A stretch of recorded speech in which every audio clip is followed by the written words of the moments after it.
तक आपने सवाल लगा लिए हैं। उसी के आगे देखिए क्वेश्चन नंबर 23। कह रहा समान आकार के दो सुचालक गोले ए व बी एक दूसरे से कुछ दूरी पर स्थित हैं। आप लोग अपना किताब में देखिएगा, हमारे पास सुविधा नहीं है बोर्ड पर अगर केवल सवाल लिखेंगे तो उसमें बहुत टाइम जाएगा। आप लोग बुक में देखिए, कुमार मित्तल के न्यूमेरिकल लगवा रहे हैं हम लोग, ये तो आपको पता ही है। कह रहे कुछ दूरी पर स्थित हैं, प्रत्येक पर प्लस क्यू कूलाम का आवेश है। कितना आवेश है प्रत्येक पर? जो कह रहा वो करते जाओ। प्रत्येक पर प्लस क्यू कूलाम का आवेश है। उसके बाद कह रहा तथा वे एक दूसरे को 10⁻⁻5 न्यूटन के बल से प्रतिकर्षित करते हैं। अब जब दोनों पर प्लस का आवेश है तो पहले ही पता, धक्का दे रहे होंगे, प्रतिकर्षित करेंगे। उसके बाद कह रहा है समान आकार का एक तीसरा सुचालक गोला सी पहले गोले ए को स्पर्श करता है।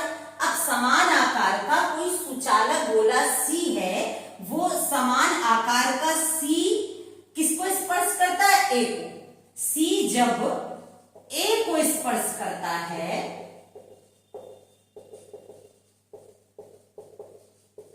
तो कुल आवेश, सी पर तो कोई आवेश दिया नहीं है, तो कुल आवेश कितना होगा? ए पर है Q और सी पर 0, तो कुल फाइनल कितना हो गया? Q।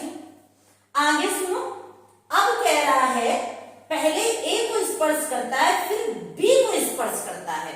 अब भैया सी आया, ए से स्पर्श किया और फिर कह रहा हम जा रहे हैं, तो अब अलग करने पर, जब फिर से अलग हुए, अलग करने पर ए व सी पर आवेश दोनों का बेचारे का ए का भी घाटा करा दिया, आधा आधा बांट लेता है, तो आपको बता चुके हैं। सी आया 0 आवेश के साथ और ए से स्पर्श करा तो हो गए Q। अभी तो खुश थे दोनों, फिर अब चला गया तो Q/2 इसको मिला, Q/2 इसको मिला। अब जाकर के B से स्पर्श करा, B से स्पर्श करने पर अब B के साथ भी वही करा, खुद कितना आवेश लेकर के गया? Q/2 और इसके पास कितना था? Q, तो अब हो गया 3Q/2। अब B से भी कोई रहेगा नहीं वहां, B से भी अलग होगा। अब B से C के अलग होने पर, अब जब अलग होगा तो फिर से ये B से कौन स्पर्श कर रहा? C स्पर्श कर रहा था, तो 3Q/2 हुआ। अब B से C फिर अलग हुआ तो फिर से आधा आधा बांट लिया, 3Q/4 व 3Q/4, फिर से आधा आधा बांट लिया। ये सिनेमा हो चुका है इतना। अब आगे पढ़ते हैं, अब क्या कह रहा है? अब फिर से चित्र में थोड़ा सा संशोधन होगा। क्या कहना चाह रहा है? कह रहा है इसके पश्चात उसे गोली ए और बी के ठीक बीच में रख दिया जाता है, तो गोले सी पर लगने वाला परिणामी वैद्युत बल बताइए। पहले बीच की दूरी कितनी थी? हमने मान लिया r। जब दूरी r थी तो जब बराबर हल करके रख लो, जरूरत पड़ेगा 9 × 10⁹ Q1 Q2, तो Q² हो जाएगा बटे r²। यह कितना है? पहले -5 और r² बराबर, या ऐसे लिखा रहने दो, 10⁻⁻5 बराबर 9 × 10⁹ Q² बटे r² समीकरण 1। जहां जहां ये लिखा होगा वहां क्या लिख देंगे? 10⁻⁻5। और अब चित्र बनाते हैं। ये बिंदु था A, यहां पर अब कितना आवेश रह गया है? C से साझा कर चुका था, इसलिए क्या हो गया? Q/2। और ये बिंदु बीच में कहीं C है, तो बीच में है तो दूरी कितनी है? r/2। और ये बिंदु B है, B का भी अब Q नहीं रहा, क्या हो गया? 3Q/4। और C भी कितना ले आया है, जबकि इसके पास कोई आवेश नहीं था, लेकिन अब सबसे साझा कर करके सबके पास जुड़ कर आवेश कितना ले आया है? 3Q/4। और अब पूछ रहा है C पर नेट बल कितना होगा? तो C पर पहले तो A के द्वारा नेट बल होगा, एक बल आएगा, फिर B के द्वारा आएगा, फिर नेट बल देख लेंगे। तो C पर A के द्वारा बल कितना लगेगा? A भाई साहब कितना बल लगाएंगे? तो इनके बीच बल क्या है? 9 × 10⁹ Q1, तो Q1 क्या है? Q/2, Q2 तो 3Q/4 और बटे r², तो r² बटे 4। 4 से 4 खा गया, तो A द्वारा कितना बल है ऊपर रख कर देंगे। A द्वारा बल कितना है? इसको रख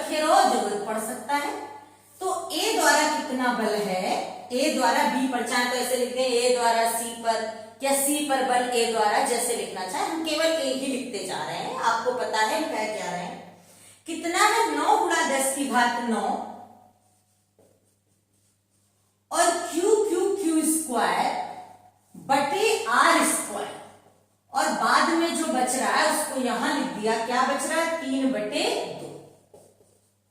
और आपने अभी देखा था 9 गुणा 10 की घात 9 क्यू स्क्वायर बटे आर स्क्वायर की जगह क्या लिख सकते हैं 10 की घात -5, तो ये आ गया 3/2 मतलब 1.5 गुणा 10 की घात -5। ये है ए द्वारा किस पर कार्य करने वाला बल, सी पर कार्य करने वाला बल। बिल्कुल इसी तरह से निकाल लेते हैं बी द्वारा सी पर कार्य करने वाला बल। इसी प्रकार, बोर्ड छोटा है आप लोग लिखते जाया करिए, इसी प्रकार बी द्वारा सी पर आरोपित बल,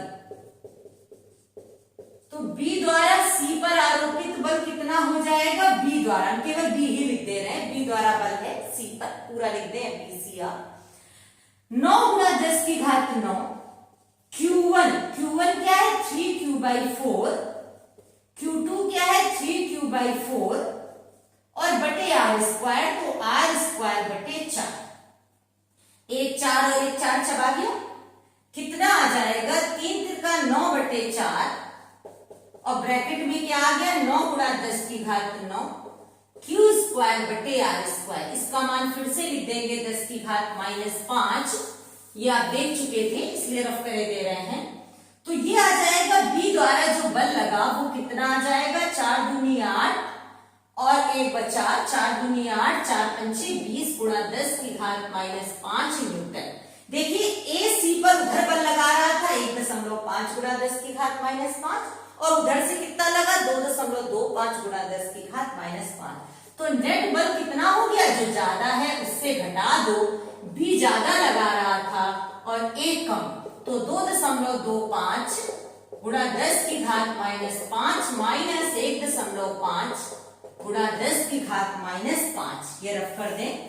यहां पर लिख दे रहे हैं नेट बल F बराबर कितना आ जाएगा 5 और 12 से 5 गए कितने आ जाएंगे 7 और 1 से 1 गया तो 0.75 इंटू 10 की पावर -5 या 1 खसका दें तो 7.5 इंटू 10 की पावर -6 न्यूटन।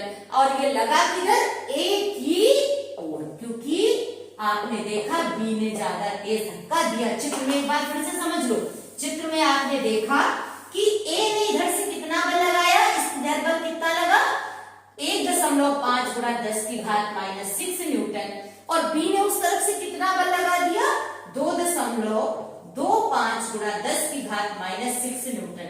तो ज्यादा किसका है बी का, तो बी द्वारा जो बल लगा किधर ए की ओर वो कितना ज्यादा लगा 7.5 गुणा 10 की घात -6 न्यूटन।